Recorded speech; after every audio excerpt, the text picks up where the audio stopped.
first experience with combat, of course, was Desert Shield, Desert Storm. And I was a member of 3rd Battalion Airborne 73rd Armor, which was the only armored battalion in the 82nd Airborne. So a whole group of paratroopers.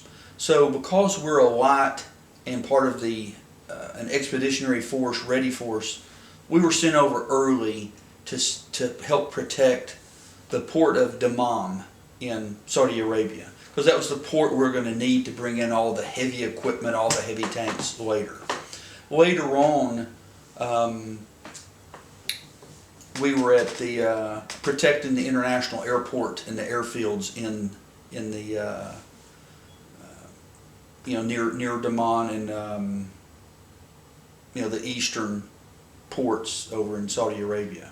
Now later, as the force built and we're getting closer, we went out west on the very far left flank of the coalition in a little town called Rafah. And then we spent probably another several weeks out in Rafah. And during that time, you didn't see combat, but you'd see the Scuds flying in at night. So you'd almost set your watch by them. Well, it's 9:30. Let's go out and watch the Scuds come in, and sort of that morbid humor that soldiers have just to face danger. You try to make fun of it. So we're watching the Scuds come in. We'd watch the B-52s fly over at night, and then minutes later you'd see the horizon light up where they're dropping all the bombs, and then probably 10, 15 minutes after that, you'd actually hear the sound from it because of the distance.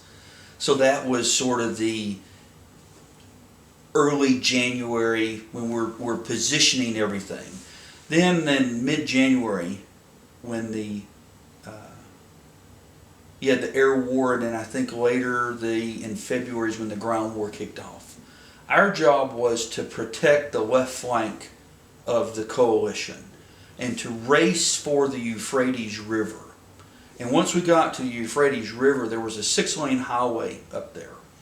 And our job was to not face Kuwait, but to face Baghdad, to make sure more reinforcements, Republican Guards, weren't coming out of Baghdad that could come into the back of our force. Because the force went north and then made a hard right 90-degree turn into Kuwait from the back side. So as they did that, we protected that right-hand turn. That was our job, because we were a light unit. We didn't have the heavy armor, but we had enough to be able to dig in and stop. So that's what we did. So we pushed for about 3 days up to Al-Nasiriyah, Al-Samam, up along the Euphrates River. Then when the ceasefire hit, our job was to clear all the bunkers and all the villages that were in that area. So for about a month, that's what we did. So we're going in to each and every bunker in this huge area. And the bunkers now, they'd taken the metal guardrails off the highway, and they dug the holes, and the metal rails they used as the roof of it, and then put more sandbags on it. So there's pretty stout bunkers.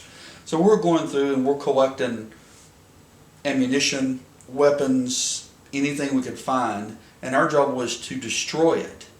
So I've got pictures of where we're burning AK-47s, and we're shooting up the ammo, blowing up ammo. But the only thing that we didn't pick up, they told us not to, were all the dead bodies. So we were in a camp, and there were dead bodies all around, all these Iraqi dead bodies. And we were told, don't just leave them. It's their problem. Well, after a couple of weeks in the desert sun, it becomes everybody's problems. So we ended up burying some, but it's really strange being able just to sleep and eat with dead bodies laying all around you. Did y'all bury in mass graves? Or? We did.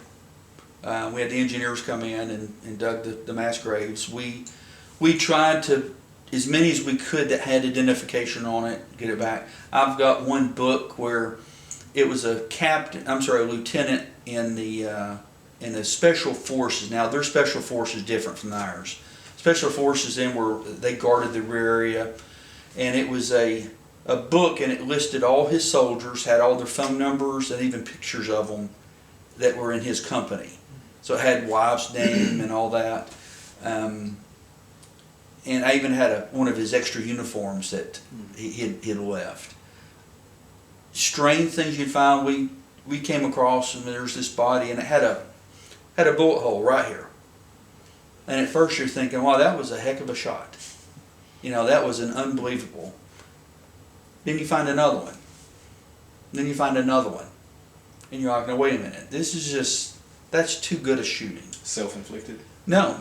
It was, Saddam Hussein had what were called morale squads. And they were going around, they were executing individuals to boost the morale of everybody else. And so we saw some of the evidence of what the morale squads had come through.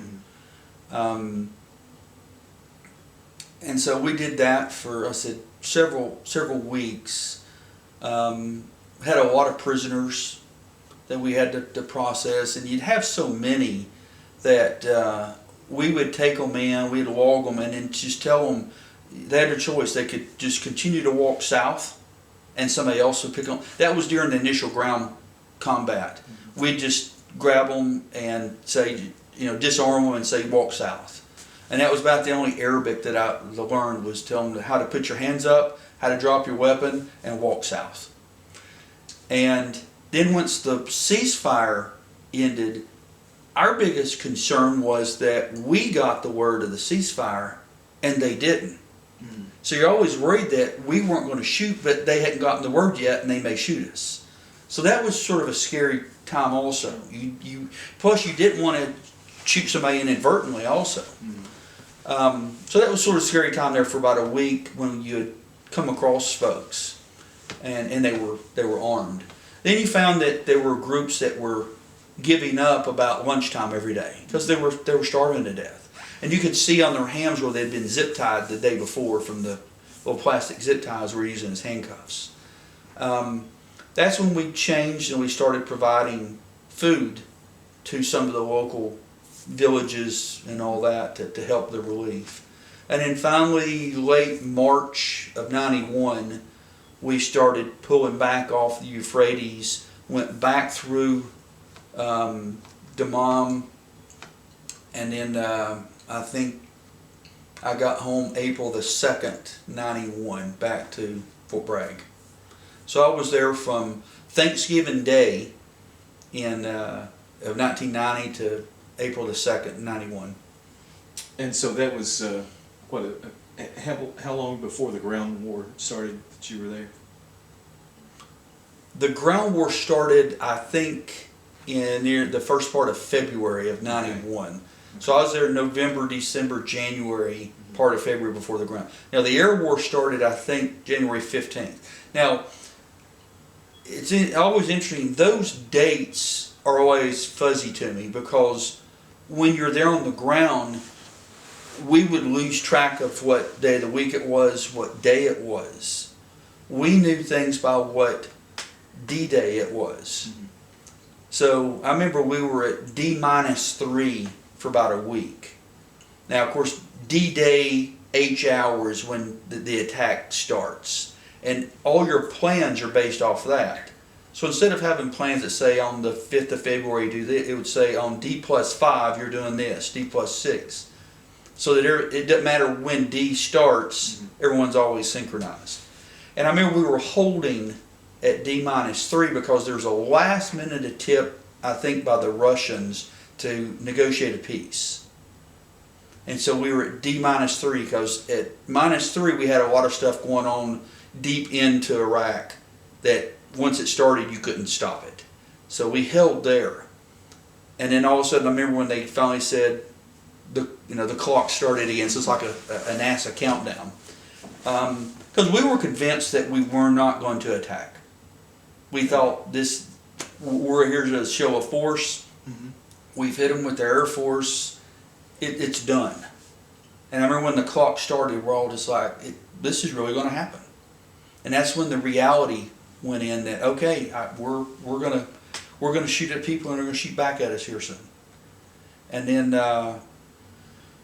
and so when the air war started, I think mid-January, it might have been January 15th, and then we started in the first part of February. And our first job was to take out the guard post along the Saudi-Iraqi border, way out west where they didn't even think we were going to come across the open, barren desert. There's nothing out there. And so that was our initial, was to take those out. Then sort of the sprint to the Euphrates to set up that blocking position.